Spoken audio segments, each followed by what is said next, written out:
everyone. Thanks for joining us. I'm Beth Farnsworth. And I'm CJ Ward. We begin at 6 o'clock with a verdict in a tragic DUI case.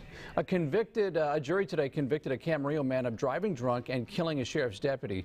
News Channel 3's Kelsey Gherkins joins us live from the Ventura County Courthouse with details on that. Kels.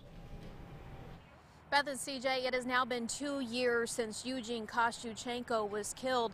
Now, the jury heard 7 days of testimony and evidence, and it took them about a day and a half before they decided that Kevin Hogrefe was guilty on both charges.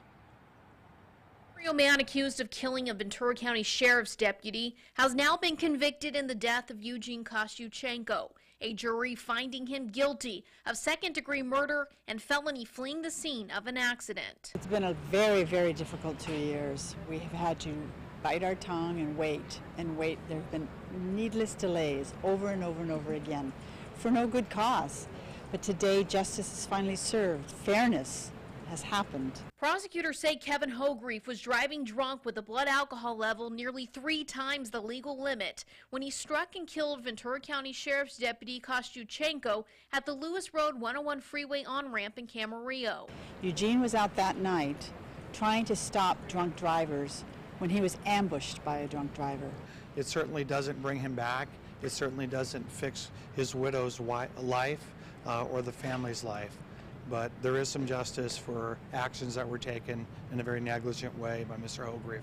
Kostyuchenko's widow says the last 2 years of her life have been incredibly difficult, and hearing the guilty verdict read Friday morning gave her some closure. When the words guilty came, I knew that the jury had listened to the evidence and had done the right thing, and I was over the hill happy.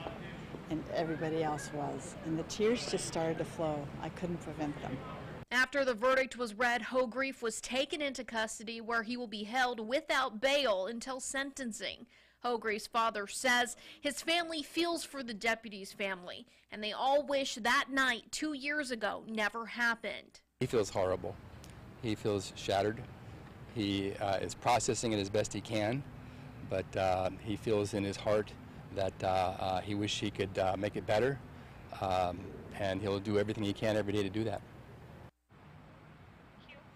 Hogrefe's sentencing is scheduled for November 14th. He is facing 19 years to life in prison. Reporting live at the Ventura County Courthouse in Ventura, Kelsey Gherkins, 4 News Channel 3. Okay, so tragic.